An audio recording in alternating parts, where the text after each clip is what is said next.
ہم جس خطے میں بیٹھے ہیں یہ بر صغیر کا خطہ ہے، اور یہاں پہ اسلام آپ سب کو پتہ ہے، یہاں پہ اسلام آنے کا جو وجہ تھی اور اسلام یہاں پہ کس طرح پہنچا، وہ ایک مسلمان عورت کی صدا تھی جس کے اوپر لبیک کہتے ہوئے محمد بن قاسم نے اپنے گھوڑوں کو عرب کی سرزمین سے دوڑایا اور بر صغیر کے دروازوں کے اوپر لا کھڑا کیا۔ ایک مجبور مقہور عورت نے یہ صدا دی، واہ حجاجا، اے حجاج تو بڑا جابر بنتا ہے، بڑا اپنے آپ کو مضبوط سمجھتا ہے کہ مسلمان بیٹی کی یہ ہندو لٹیرے عزت کو لوٹ رہے ہیں۔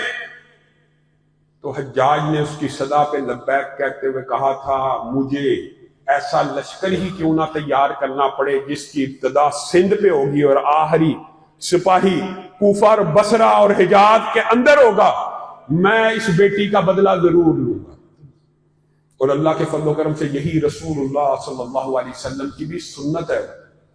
خود رسول اللہ صلی اللہ علیہ وسلم کے در عالیہ کے سامنے ایک مرتبہ یہودی گنڈوں نے اپنے ہی مذہب اور ملت کی عورت کی عزت کو ہاتھ ڈال دیا۔ اس عورت نے ان کو واسطہ دیا، میں تمہارے موسیٰ کی ماننے والی ہوں، میں تمہاری ہم مذہب ہوں، میں تمہاری ہم مسلک ہوں، ہم مشرب ہوں۔ گنڈا صرف گنڈا ہوتا، اس کا کوئی مسلک مذہب نہیں ہوتا۔ آج بھی مسلمان عورتوں کو لوٹ رہے، کیا وہ یہ دیکھتے کہ اس نے بھی محمد الرسول اللہ کا کلمہ پڑھا ہے؟ وہ بھی گنڈے تھے، ان کے ہاتھ بڑھتے چلے گئے۔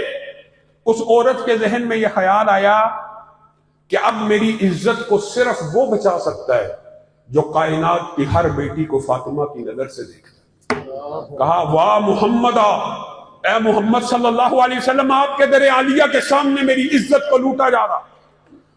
رسول اللہ کے کان میں یہ آواز ٹکرائی، تیزی سے باہر آئے وہ کملی جس کی وجہ سے کبھی یا ایھا المزمل، کبھی یا ایھا المدثر کہا گیا، اس یہودی لڑکی کے سر کے اوپر ڈال دی اور کہا، مدینہ میں رہنے والی ہے یہودی لڑکی، تو کسی یہودی کی بیٹی نہیں بلکہ محمد کی بیٹی ہے۔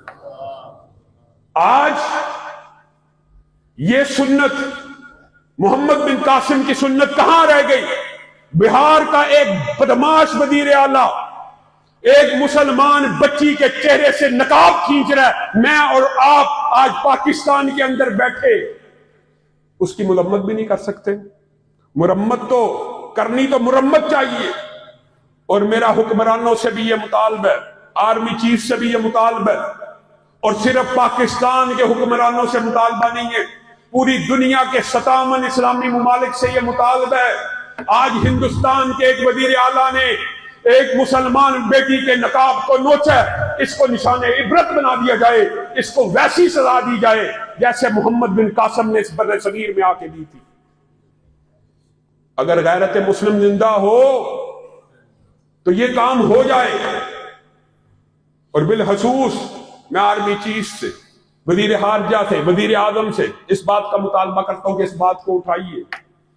یہ اپنے آپ کو سیکولر اور لبرل کہتے ہیں، یہ سیکولرزم کا گندا اور گھناؤنا چہرہ بھارت کے وزیر اعلیٰ نے آپ کو دکھلا دیا ہے، یہ سیکولرزم ہے۔ اور بدبخت انٹرویو دیتے ہوئے کہتا ہے، وہ یار آپ لوگ میرے پیچھے پڑ گئے، میں نے اس کے چہرے پہ ہی ہاتھ ڈالا، کسی اور جگہ پہ تو نہیں ڈالا۔ بدبخت،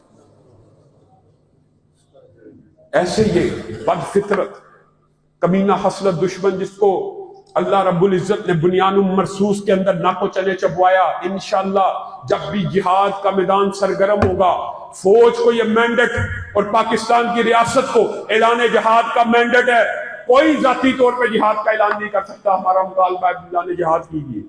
اس وزیر اعلیٰ کے ساتھ، آپ کے ساتھ مذہبی اور دینی جماعتیں لڑنے کے لیے تیار ہیں، کیوں جی تیار ہے کہ نہیں؟ علامہ ہشام الہی ظہیر آفیشیل چینل کو سبسکرائب کر لیں۔